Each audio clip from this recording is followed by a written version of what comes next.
Welcome to the Sound of Movement podcast. Today we are having a fantastic discussion on the innovations in diet, exercise and rehab and what you must know. Lots changing and we're very excited to get this one going.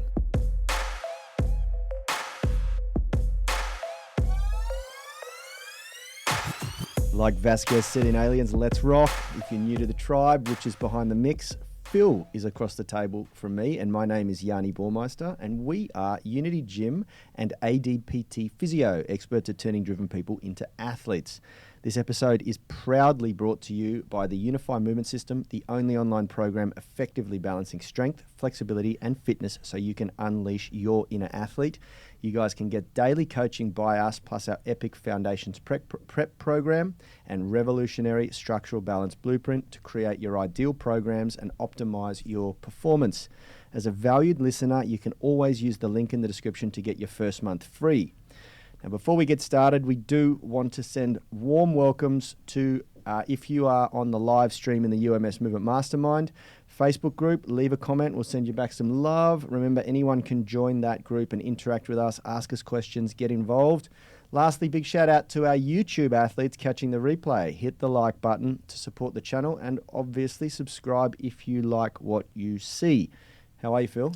Yeah, warm welcomes is right. It is so cold here in Sydney. We're pretty soft when it comes to cold, and it's been in the single digits. So we could do some warm welcomes over here. It's been in the low single digits. It was 6 degrees when I walked to work this morning. Yeah, and all you international listeners will think we're a bit soft, but it's hard. We're so used to it. How are you, Richie?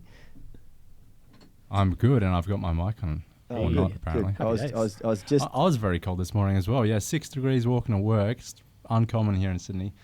Yeah. It's a colder year this year for sure. Definitely. But no, I'm stoked to be back on the podcast because as people who follow the podcast closely will notice, things are changing a little bit. Yeah, 100%. We're moving to doing one podcast a week. We're going for quality over quantity for a little while as we produce stacks of new content for the UMS online coaching tribe. And we want to see how this goes. We want to see, give us some comments, especially if you're tuning in live. Let us know what you think about this new format. We're going to be extending the chats a little bit for an hour and then, of course, going live to our coaching group straight after on Friday. And we're excited because we've got some really big stuff coming where the world's starting to open up and we're starting to get the possibility to invite guest speakers to come again, which is really exciting. We've got some great people lined up that we're in discussions with, and we just got some really cool stuff planned. So it's all good things. It's all good things. And if you do feel like you've got a Phil-sized podcast hole in your podcast feed, then we, Nilesh and I are doing an ADPT podcast, and we've recorded the first few episodes, currently editing them at the moment. So, watch this space for when that is launching, and you can... your juicy podcast needs. Yeah, exactly. And the goal for that one is going to be about the key concepts of injury management that can mean that you won't end up seeing us, or if you do, that you can get the most success from it. So 100%. So maybe just because I'm trying to learn about these call to actions, if you actually go and subscribe to our Instagram channel, that'd probably be the best way to know exactly when it's coming out. So that's at ADPT Physio.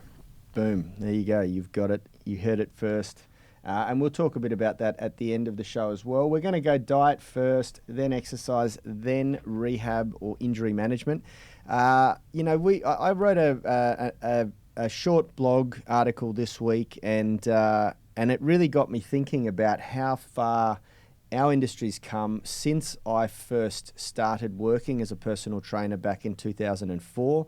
And, nutrition was one that originally interested me. And I went along and did a sort of small nutrition coaching course, which was great, but back in those days, it was the emphasis was really pushed during that period of time that a calorie is a calorie is a calorie, and we should all focus on calorie balance, and that is enough to get you through.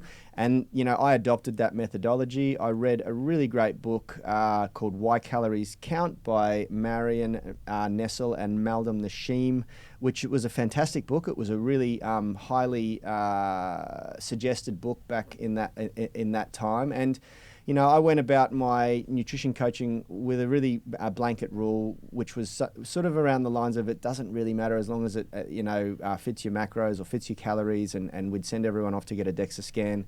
And then over the years, I started to, I guess, adopt a bit of a deeper understanding of nutrition through my own experience. I had gut problems. I was diagnosed with IBS in about 2008, 2010 maybe. And that progressively got worse over time. And so I went down the rabbit hole of looking into the gut microbiome project, which we're lucky in Australia that they're doing a lot of that research at Sydney University. So it's actually sort of available. And I was even able to rub shoulders with some of the people that were working on that at a couple of the conferences I went to. And we've got quite a forward-thinking, is it a gastroenterologist? What are they called? Gastroenterologist. Enterologist, that's right. Professor Tom Barodi here in Sydney, who I think is well known for pioneering the fecal transplant. I think he sort of kicked that research off, and I ended up a patient of his. And anyway, cut a long story short, I started to look at, calorie, it may be a bit more to it. It may be a bit more to just prescribing people an amount of calories to consume each day to match their physical activity. Let's look at what's going into the body and how that affects the body. And then, as I started to focus on performance in my training, I started to uncover more about systemic inflammation and other factors that can contribute to your performance, how your body feels, and even your ability to gain and lose weight, put on muscle. Back then, for me, it was very much about trying to put on as much muscle mass as possible. And by doing so, your training tends to be intense. We're going to get to that in a sec. And you need to look at ways to minimize the stress that is going through your body. I spoke to a lot of professional bodybuilders, and one thing stuck with me. One of the guys said, to get to an elite level, like an Olympia level, it's really about how much you can tolerate putting through your body, not just exercise. He was talking about nutrition, because you have to consume so many calories to stack on 40, 50, 60, 80 pounds of lean muscle that often it's the gut that fails the athlete, and then their career's over, You put me on to a gentleman on systemic inflammation. What was his name? Dr. Peter Bruckner. Peter Bruckner, that's right. Yeah. Who has some great resources. We've shared them on the show before. You can go to YouTube and he's got some really cool videos. So what's your take on, as a physio, from a physio standpoint and from your own athletic experiences? Yeah, I guess to start off with, obviously as a physio, not a nutritionist or dietitian, my professional advice is going to be limited, but just from a personal side of things, diet was something that got me really interested a while ago, and it was around the same time that I was doing my exercise sports science degree at Sydney Uni. It was just so interesting because we'd have a designated nutrition subject, and I remember the lectures would be in the same semester, so we had a designated nutrition subject where they'd be kind of teaching you the healthy plate, which is the progression from the food pyramid, and then you'd do that lecture, and then you'd go and do the biochemistry lecture, and there was a guy there who is very much of the kind of low carb side of things, but he's a biochemistry, strict biochemistry lecturer, and he would give lectures on basically how different fuels were utilized and moved through the body and affected energy systems, and basically how it affected body composition and health. And it was just so interesting because it was so conflicting, because you're at Sydney Uni, good university, and you'd just be getting these 2 bits of information that were just did not marry up. And I think there's you could say oh, that's crap, they should know better, but it's one of those things that it's such an evolving space, and there's just so much to know about it. And I think when it comes to all these different ways of eating, if you think about calories in, calories out versus maybe eating for longevity and health, there's going to be kind of differences there and pros and cons of doing things certain ways. And you sort of talked a bit about maybe what's optimal in certain circumstances, but the big thing that with nutrition that I've come to realize is so much of it's about what's mentally feasible Yeah. and that there's going to be pros and cons of eating in certain ways depending on how you mentally like to approach food, and that kind of mental side of eating I think can't be understated. Yep, that's right. Well, the way it's the way it's sort of formulated for me over my career is that I started with calories, and I learnt that it was very important, and that comes first. Like if you don't balance calories, it doesn't really matter whether you're eating the best food in the world. If you're eating too much of it and you're not exercising enough, then you're likely going to gain weight. I think that's the law of thermodynamics, you know. But then you, from that point on, so the first box we tick is, are you over consuming, under consuming, or consuming at a neutral energy balance for your goals, you know, the right amount of food.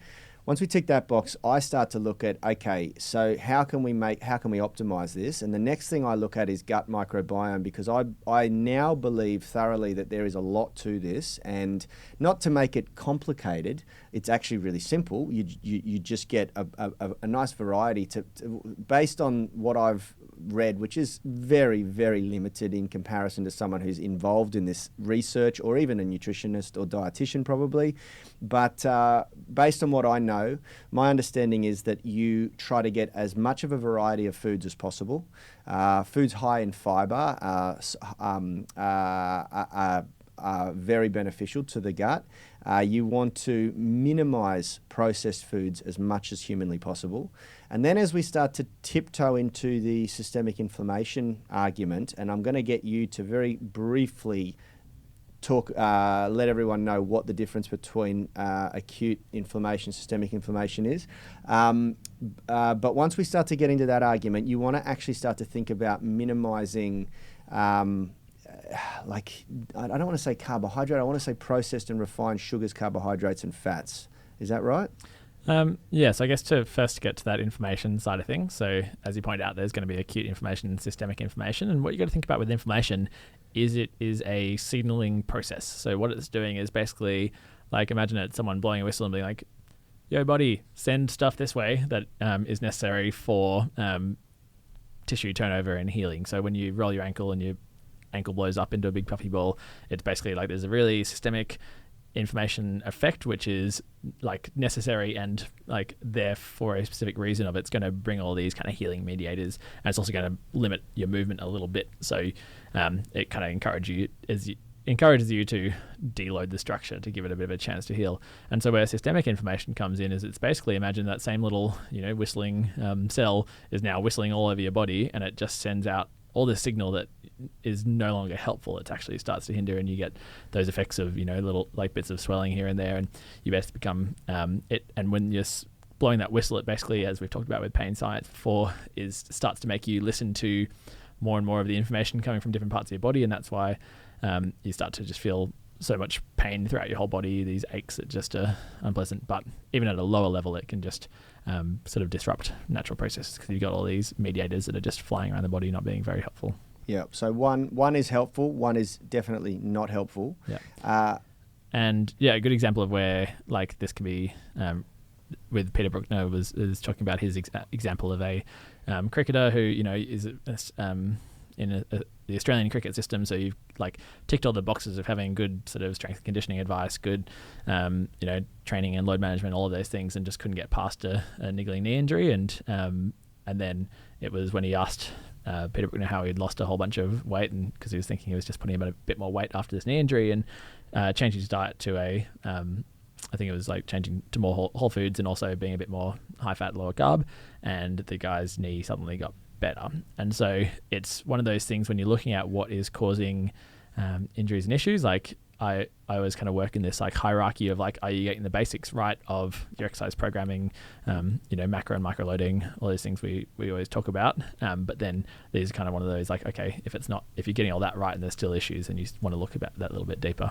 But yeah, I think, you can't go wrong with eating kind of natural whole foods. Yeah, and the best thing about like making a really, really conscious effort to eliminate processed sugar, fat, and carbohydrate from your diet as much as possible. You can't eliminate it, and again, completely just be unless you quite clear there with the processed fat. What you're talking about there is that are those like trans fats, homogenized trans fats. Yeah, so not saying getting rid of processed sugar, fat as a separate Yes. thing. It's like the processed part is the really key bit there. Yeah, that's right. Processed sugar, processed fat, processed carbohydrates.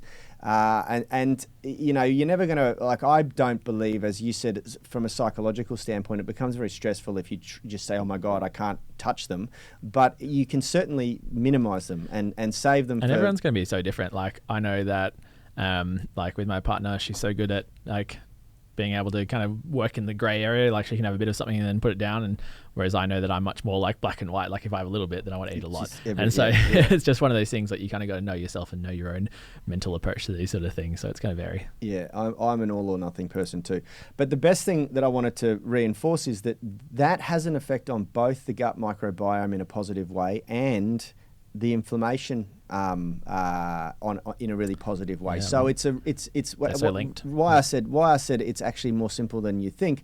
That one thing has a profound impact on many things. Okay, and so the last area on nutrition before we move on that I want to address is more sort of recent research on circadian rhythm and circadian health, and how the timing of the consumption of the food we eat also plays a role in longevity and how our body is healing itself and turning over cells, and impacting the different healing pathways, cellular healing pathways. One of the loosely used terms recently is autophagy, cell autophagy, which is sort of like the internal housekeeping of your cells, the cell's ability to identify damaged components and bring in the nutrients it needs to replace them, and then excrete the byproduct of that process is autophagy. And it's one of the healing pathways, and it is upregulated when we don't consume food for long periods of time. So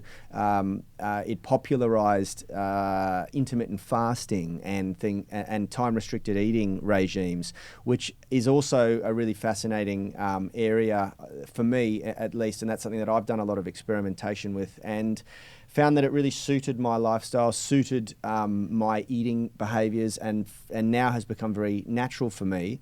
But I think that like if we just lay that out in sequence again, these are the boxes that I like to tick, because a lot of people come and say, I want to learn about intermittent fasting, or I want to start intermittent fasting. And, you know, I want to make it clear, I'm not an intermittent fasting zealot. I'm not saying that it is a blanket solution for people. It's for some people, for the wrong person, it's a terrible way to lose weight, you know.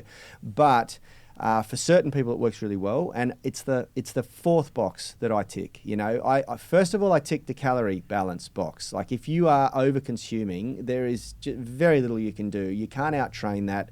You generally, you know, there's sometimes it needs to be dealt with like a deeper psychological angle. You know, you might need to go and see a dietitian or a psychologist or a food psychologist or something like that. You know.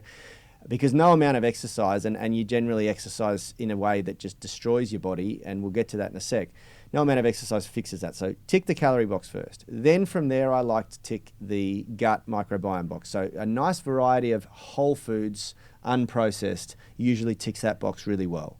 And the best thing about gut microbiome, from what I've read, is that you can actually recultivate your gut microbiome in as little as 3 days, from eliminating bad foods and introducing the right foods, high fiber, whole foods, and a variety of them.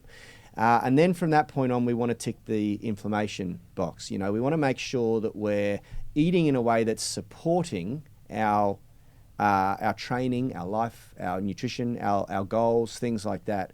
And, you know, Phil gave a great example of this athlete, cricket player in Australia who, you know, was able to sort of support the overcoming of a knee injury by altering his diet based on this.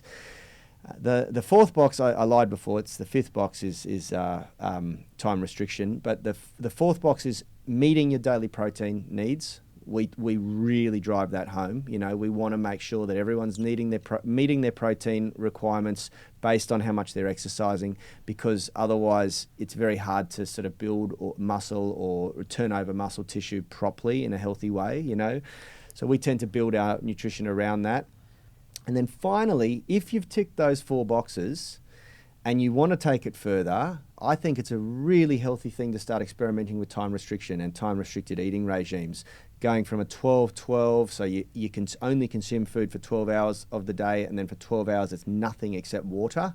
And then maybe even push it up to a 16-8. And if you want to, do what I do a 24-hour intermittent fast once a week. Any abstinence from food for 24 or more hours, you click over from time-restricted eating to intermittent fasting, and it's a really great, healthy exercise because other than the calorie displacement that you get from fasting for that period of time, and I find it quite hard to consume a lot of calories in the final eating window unless I'm going out and eating junk food. When you're eating whole foods, it becomes a little bit harder. You get the calorie displacement benefit, but then on top of that, you get the metabolic flexibility benefit, and that is huge, I believe, and that's the real winner out of experimentation with time restriction and intermittent fasting, becoming more metabolically flexible. Share your story with our mate Alex. Yeah, I think it's a good one. So I'm pretty keen on my endurance sports, as you guys probably know, and I've got a friend, like a mutual friend of ours, a guy I went to high school with, who's a really fit dude. He does like a lot of CrossFit, does a lot of powerlifting.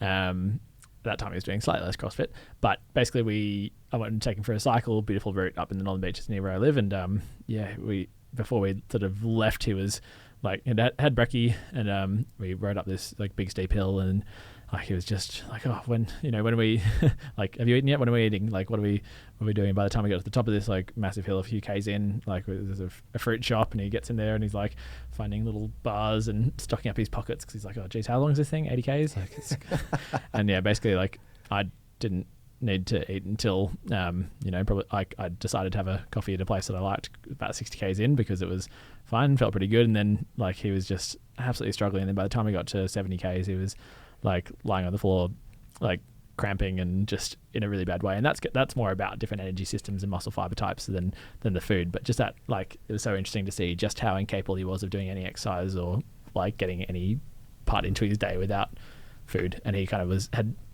the guy's put on 30 kilos since high school of muscle. Like he's like done really well with that sort of classic bodybuilder style of eating, but it's just meant that he's become so dependent on getting like that food in, getting the food constantly. Hit. And when you're changing, like I quite like time restricted eating, and definitely it's hard at first, but then when you do it, you kind of get quite used to it, and you become really capable of getting on with your day without it. But at first, it's challenging. Yeah, and this was a big wake up for me. I grew up. My first introduction to gym was very much around bodybuilding, and then that continued for over a decade. And so I was a person who actually really didn't eat a lot growing up. I was very skinny, and I had to train myself to eat, and then I was methodical about I used to carry around one of those 6-pack lunch packs, with 6 little lunch boxes, all pre-made. Every 2 hours, alarm would go off. Yeah, I'd be rice, broccoli, chicken. Yeah, that literally, or it was like lean beef, broccoli, chicken, broccoli and rice. I trained myself to eat every few hours, and then I was really surprised that, and I formulated this opinion, this notion in my mind that I couldn't survive if I didn't eat every 2 to 3 hours, and that you'd shrink and your gains would all be lost. I just literally, and I used to get like lightheaded. I used to feel awful if a meal was delayed or I'd skipped a meal, and I remember times when I'd be training clients on the gym floor, and I'd be like, geez, my time to eat's now. The alarm would go off, and I'd start to get woozy, and I'd start to feel just woeful. Now I can come and PB on a lift after a 2-day fast. And what happens there is not only do you're untethering yourself from food, and your body learns to deal with hunger pains and managing energy systems, but you also, the term metabolic flexibility refers to an ability to be able to jump from different energy substrates. So you're either using carbohydrate for your energy and glycogen. It's converting everything to glycogen, which is essentially what most of us grow up being used to running on because of our Weet-Bix lifestyles. But Weet-Bix and orange juice. Weet-Bix and orange juice for breakfast. like I serve it to my kids in the morning, cereal and orange juice.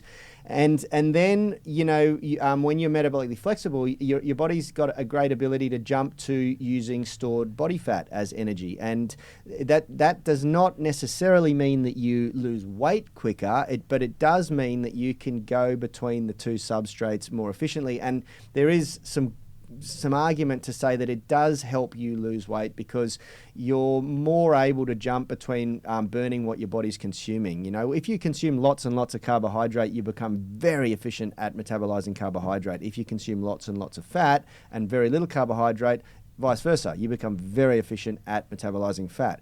It also means that you store those macronutrients more efficiently, you know. So there's really great benefits, and I'm not here saying, oh, this is going to make you lose lots of weight. I'm not a weight loss expert. I'm certainly not the right person to talk to about that. But I definitely think there's benefits to doing it, and I've found that personally, and I've found it's helped my training. I've found it's helped me in my professional life. I've found it's helped a lot of things, you know. Totally. And also just the power of untethering you from food, not needing to eat all the time, because sometimes, you know, you can't get healthy food, you know. Love it. Let's move on. All right, let's move on. Exercise. Innovations in exercise. This is something that I'm very passionate about. When I first joined the fitness industry and when I first started training, I was boxing, and I wanted to gain weight because I was very skinny, as I referred to before, and I entered an industry that was really a bodybuilding industry. You know, the gym that I went to, that I started training at, everyone was there to bodybuild. And you know, if we really go back to the roots of gym training and gyms, it came from bodybuilding. You know, and then there was a big aerobics scene for a while in the 80s. Aerobics Oz style. Aerobics Oz style, but it was all about body image, and it was all driven by body image, and it was very much about, you know, you went to train to look good naked, you know. And then there was an ulterior motive that developed in the background and sort of grew in popularity, which was athletic performance, you know, and you might go to the gym to become a better athlete or to complement your sport. But definitely, you know, if you went back 10 years, maybe even now, and surveyed everyone in a gym, it would be a very small percentage of them that are there to be better at their sport. You know, those people train in a special facility. The majority of people at gyms, in mainstream gyms, are training to look good naked. You know. But recently, there has been maybe in the last decade, and things like CrossFit have pushed this along. Things like gymnastics and calisthenics have pushed this along. There's becoming a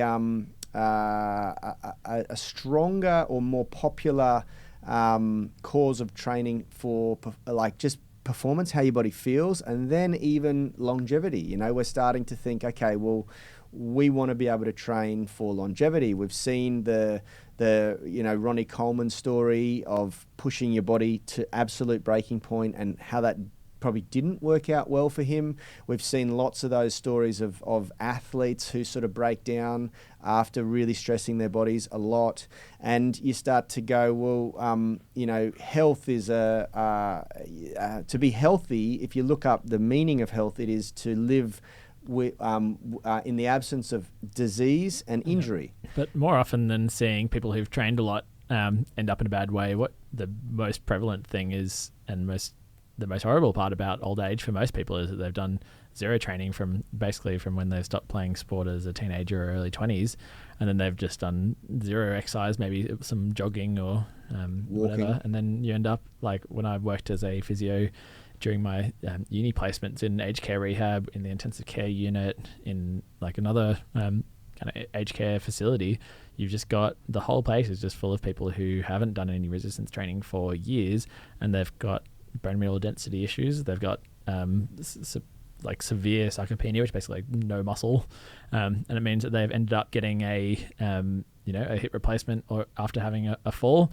and that's the main reason why people stop being independent and have to move into long-term care facilities, and it's tragic. And it's like you see how families are broken down by suddenly having to care for an older older family member who quickly deteriorates and ends up in a facility. They lose those beneficial effects of exercise and end up with dementia, and it's just the most common thing in this aging population, and it's just tragic. And so more often than people training really hard and breaking down, there's just only people who just didn't train. Like the gym wasn't a place that people would go because they would think like, oh, it's just for bodybuilders, or and now there's that shift, which is so good to see, where people are understanding like, hey, it's not for necessarily looking good or whatever, it's just for like, you need this long term. Yeah, absolutely. And it's like, so the way I see it, there's always been, or even now, there is this spectrum where at one end you've got the guy who talks about what he used to be able to lift but now can't because his hips are banged up or his shoulders are banged up or whatever else. And at the other end of the spectrum, you've got those people in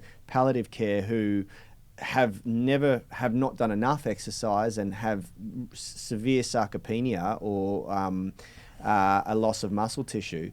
And in the middle, there's this emerging area where people are starting to get it and go, okay, I need to exercise, I need to stimulate my body enough, not too much that I end up one of those broken old men, and not like definitely there's an awareness that I need to do something because I don't want to end up like the withered away old man.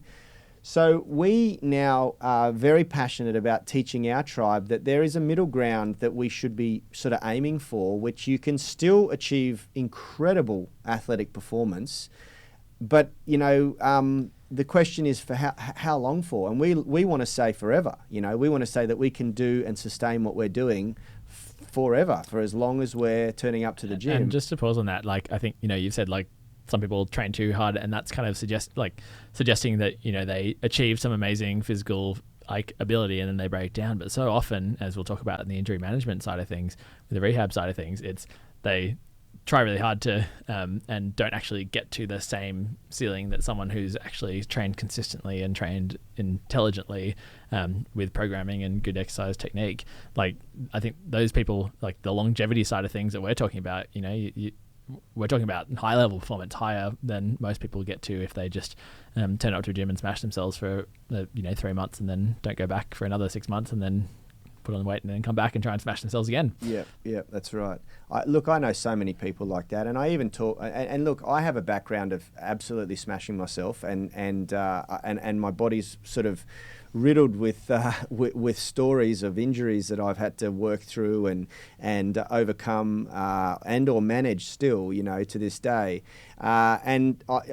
There's certainly. It certainly feels rewarding to push yourself to the breaking point, and I think that there is a time and place for that. When you're younger, I think everyone sort of goes through a little bit of that, and it's nice to experience your limitations and know how hard you can push yourself. But I would love, in hindsight, to be able to go back to that 22-year-old guy or 24-year-old guy and say, hey, listen, you're better off doing it like this, because in 20 years' time you're really going to feel it. And I really am quite surprised at the results that we see. We have an ethos here at Unity Gym where we try and encourage people to train every day at 70% instead of every other day at 100%. And I've done both. And I know what it feels to do both, and now at 41, I wouldn't be able to do the latter because you just don't recover quick enough. The accumulation of injuries catches up to you at some point. And I now much prefer to do the 70% every day and focus on consistency and frequency of the stimulus as opposed to the insane intensity that's sort of sporadic and choppy and all over the place.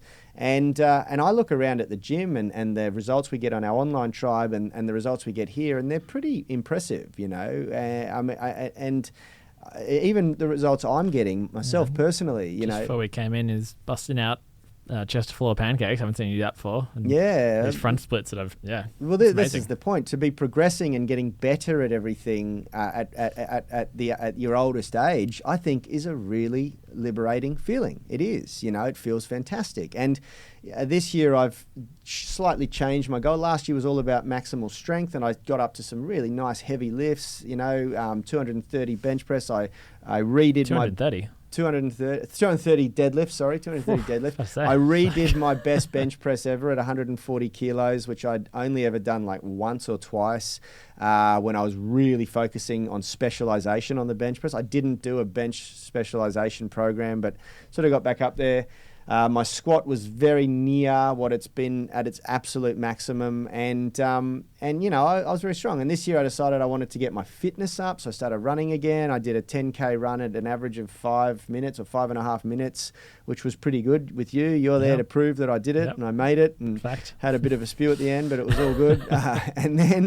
And then I'm getting the most flexible that I've ever been this year, you know, and that's not to say that I'm not strength training. I'm still strength training a lot, but it's just good to be ticking boxes still, you know. And I think that this is the evolution of exercise. I think that people are starting to wake up to, you know, it's not just about what you can do now, it's about how long you can sustain that for, you know.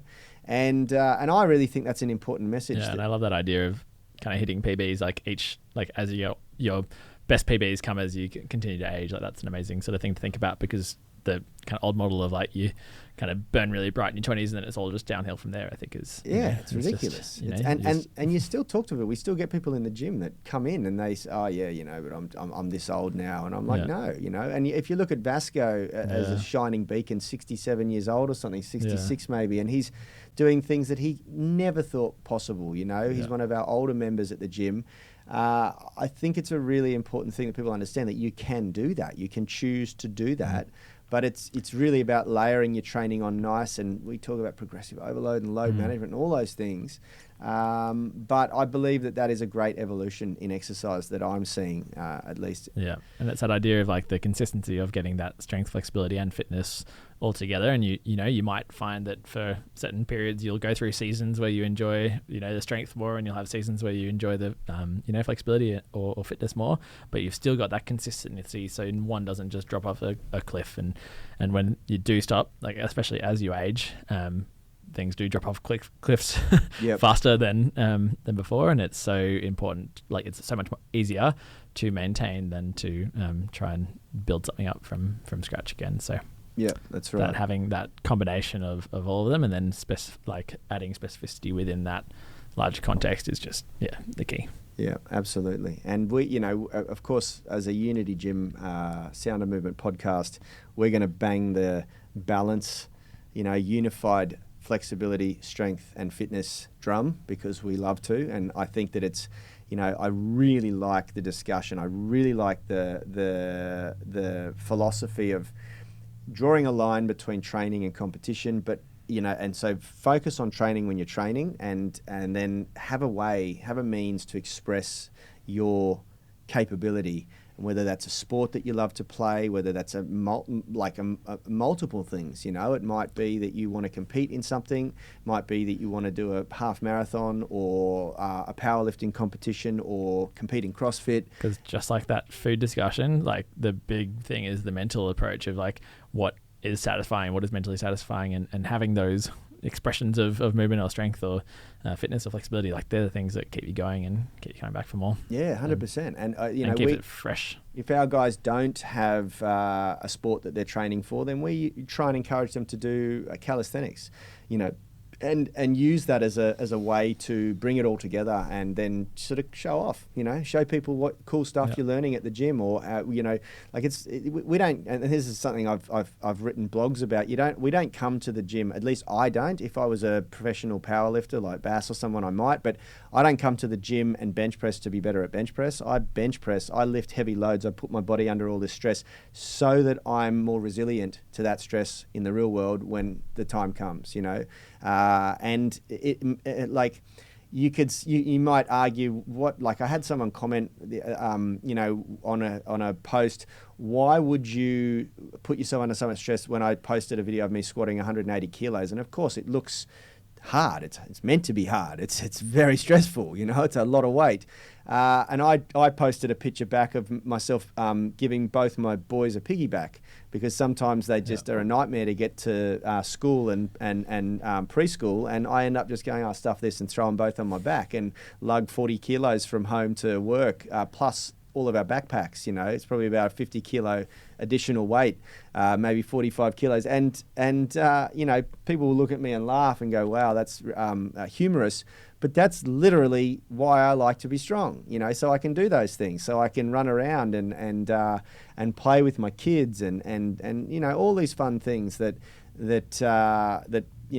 you start to, if you don't move around, if you don't exercise, like Phil's horrific story about people in palliative care, you lose the ability to do all these cool things, And with aging, like the higher peaks you can get during the years where you can really cultivate strength and size and bone mineral density, like that kind of starts to like plateau and then gradually diminish. So if you can maintain, like if you can get to higher peaks, it's so much easier to maintain higher levels into your older age. So there's a really good argument for, trying to make hay while the sun shines. Yeah, that's right. Look, I've come across in my life a few people, most of them I disliked, had terrible relationships with, but still I was impressed by what they were able to do in their 70s and 80s, and the key thing was, one of them was a boss that I had when I was doing a mechanics apprenticeship many, many years ago.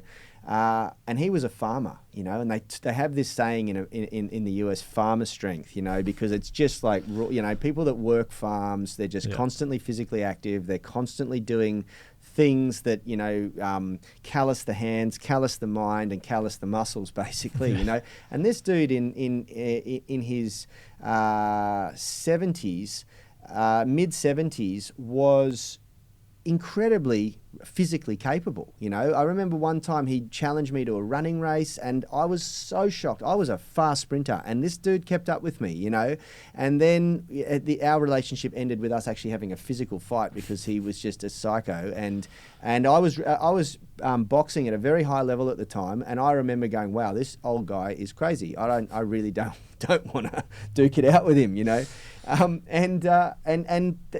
but the thing was, he had stayed physically active all his life.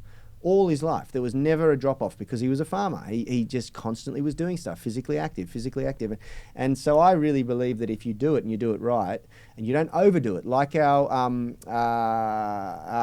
did I talk about, I talked about the study of the New York emergency workers. Did I cover that at all? That was our pre-podcast discussion. That was our pre-podcast discussion. Okay. One of the interesting, and I can't remember if I read it in one of Stuart McGill's books. Stuart McGill is a spine sort of guru specialist, Dr. Stuart McGill, and we always slag his work because I don't know if we slag it. We don't slag it, but we argue some of the points. But I remember him quoting it, and I don't know whether I went and looked at it or read it in his book, but it was a study on US emergency workers in New York. They used fire, police, and I'm pretty sure rescue. And they looked at a bunch of guys over about a 4-year period who they were encouraged to exercise and do strength training. And they wanted to see long-term how it affected their ability to work, because they're all in quite physically active jobs. And they wanted to see if it improved their lifestyle, improved their performance at work, or affected it. And it was specifically related to how they dealt with, like, a lot of them were dealing with back pain and associated injuries from their work. And what they found was that the categories of people that trained to maximum capacity, so training to failure when they went to the gyms, in comparison to the people that trained at a moderate intensity, were far worse off. They had more days, sick days, they had more days off work because of acute pain and injury and things like that. And, when you talk about it, it seems quite obvious. Train to a moderate intensity consistently and you'll have less, injuries. But I think people really need to take something from that, training to a really high intensity may yield a better short-term result if you're trying to be a bodybuilder or an elite level athlete. But long-term, when the years start to stack up, it puts more wear and tear. It obviously puts more wear and tear on your body, or has the potential to do so.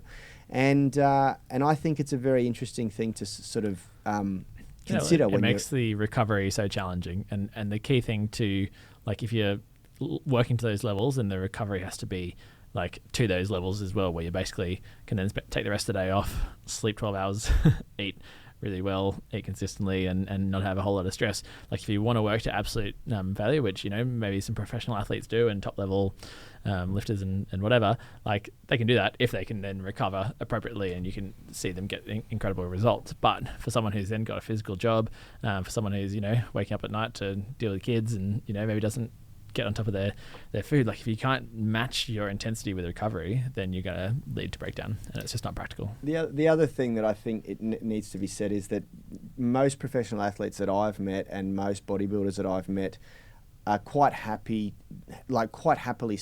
knowingly sacrifice health for the pursuit of performance in their sport, in their bodybuilding, which is a sport, and so I think that that needs to be taken into consideration too. What you emulate, what you see on stage, and what you see on an athletic field or a football field or whatever sport it is that you watch, doesn't necessarily mean that person is healthy, and doesn't necessarily mean that what they're doing is healthy. Remember, health is the living in the absence of disease and or injury. And I've never met a professional athlete that doesn't live with an injury,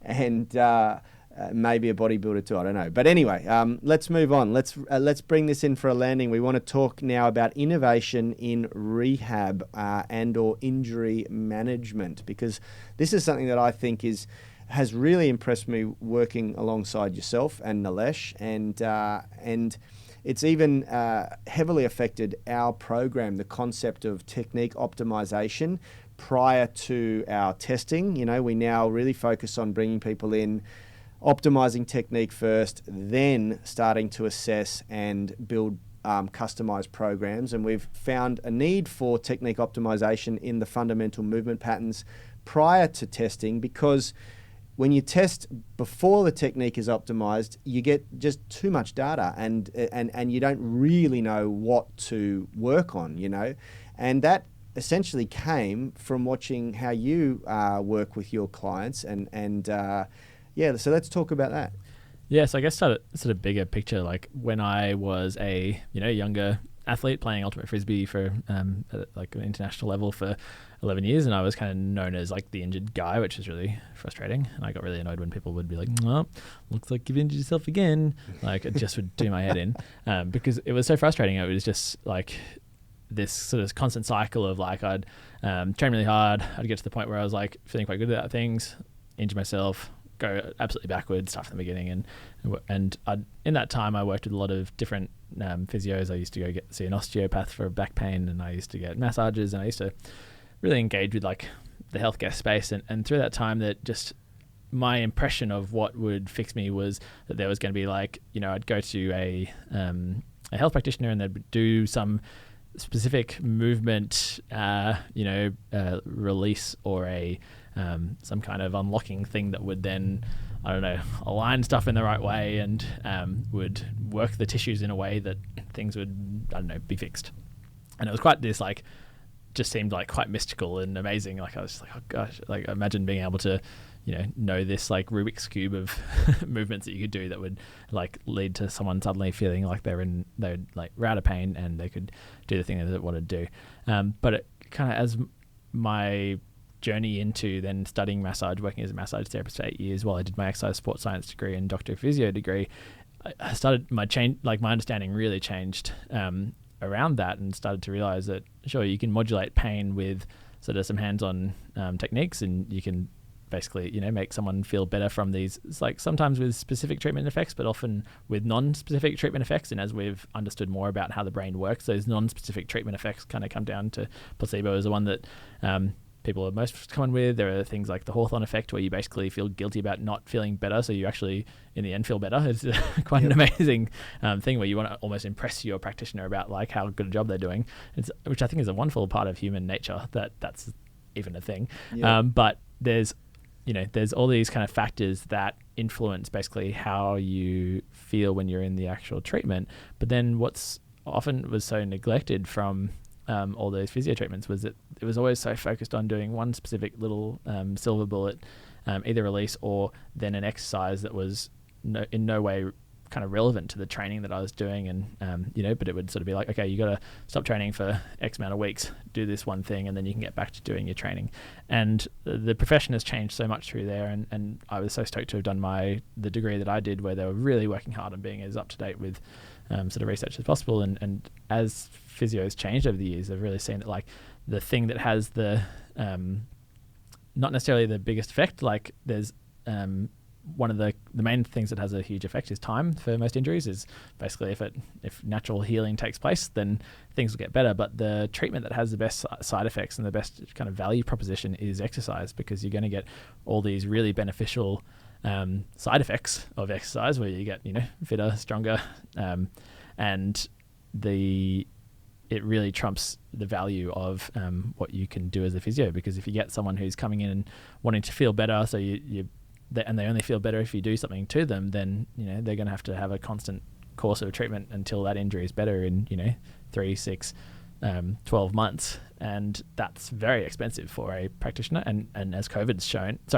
for a patient, and as COVID's shown, like if you can't access someone who can do those things, then you're kind of stuffed. And so where that's really led to the change in how I want to treat came from when I started training here as when I was 23 or so, back in 23, 24, and I actually started doing a program that was consistent, and I got stronger and fitter, and then I was playing sport, and I was like, hey, wow, suddenly I haven't got these injuries because I've just built this kind of resilience and movement variability and strength that just I hadn't had before, because ultimate frisbee strength and conditioning used to be run 5Ks as fast as you can 3 times a week and turn up and play as many games as you can. And we sort of realized, like, hey, that doesn't really prepare your structures for... Sounds like boxing. Yeah, exactly. And that's really changed over the years, and it's much better off than it used to be. But it really demonstrated that it was like, I've kind of fallen down that rabbit hole of trying to seek some silver bullet specific exercise or specific release or whatever that will suddenly fix all my problems, when really it's like, hey, what's the activity you want to do? Now, how do you condition your body to be able to handle those stresses? And by building up a combination of strength, flexibility, and fitness, like that's how you get an injury resistant body. It's not that silver bullet. And as a practitioner now, I get so many people coming in being like, what's like, they want that kind of quick thing, or just to change something that they've been doing that will suddenly unlock everything. But it's like, no, you need to work on things more generally and get to a point where your body can handle that specific activity that you want to be successful in. Yeah, 100%. And so the I think from a really practical standpoint for people, for the listeners to understand what this means is, and how I've portrayed it, what I've observed watching these guys work with clients and patients in the gym, is that rather than diagnosis,